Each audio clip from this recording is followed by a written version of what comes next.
ప్రతి ఒక్కరు తన లైఫ్లో ఏదో ఒక తప్పు చేసి ఉంటారు. ఆ తప్పుని మళ్ళీ సరిదిద్దాలంటే వాళ్ళు కాలంలో వెనక్కి ప్రయాణించాల్సి వస్తుంది. అలాంటి ఒక తప్పు చేసి కాలంలో వెనక్కి వెళ్ళాలని ఆలోచిస్తున్న వాడినే నేను వెనక్కి వెళ్ళినా చేసిన తప్పుని సరిదిద్దుతానో లేదో నాకు తెలియదు. కానీ చేసిన తప్పుని తలుచుకుంటుంటే మాత్రం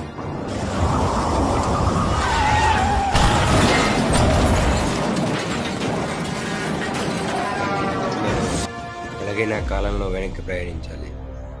కాబట్టి నేను వెనక్కి వెళ్ళాలంటే నాకున్న ఒకే ఒక ఆప్షన్ ఈ వాచ్.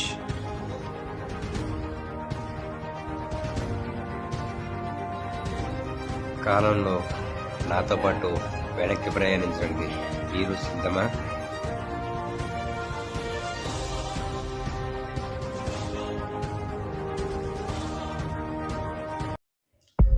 చంద్రముఖి ఇంకా ఈ మహల్లోనే ఉందని అందరూ అంటున్నారు. అది నిజమా కాదో తెలుసుకుందామని చాలామంది ప్రయత్నించారు. కానీ మహల్లోకి వెళ్ళిన వాళ్ళు ఎవరు ఇప్పటిదాకా బయటికి రాలేదు. చంద్రముఖి ఇంకా ఆ మహల్లోనే ఒక పాములా తిరుగుతుందని చాలామంది చెప్తున్నారు. మహల్లోకి వెళ్ళిన వాళ్ళు చాలామంది చంద్రముఖి తలుపుని తెరుద్దామని ట్రై చేశారు, కానీ ఎవరు తెరవలేకపోయారు. కారణం, గది ఎదురుగా ఒక 60 అడుగుల పాములాగా చంద్రముఖి ఇంకా అక్కడే తిరుగుతున్నదని నమ్ముతున్నారు. ఎవరైనా తలుపు తీయడానికి ప్రయత్నిస్తే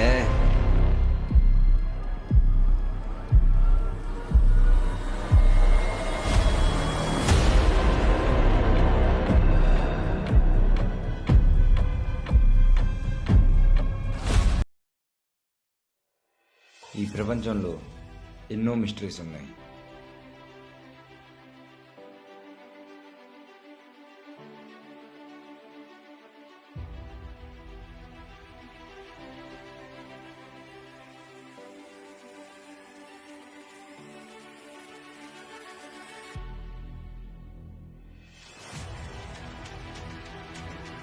కానీ వాటన్నిటిలో నాకు ఇంట్రెస్టింగ్గా అనిపించింది మాత్రం కుమారి ఖండం.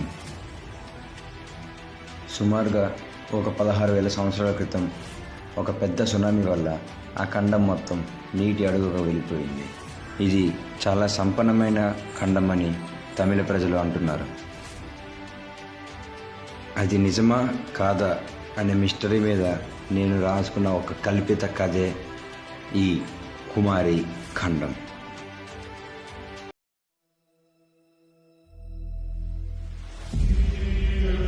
మన ఆస్ట్రోనట్స్ స్పేస్లో ఒక తెలియని మూమెంట్ని కనుక్కున్నారు. అది యూఎఫ్ఓస్ ఏమో అని వాళ్ళు అంచనా వేస్తున్నారు.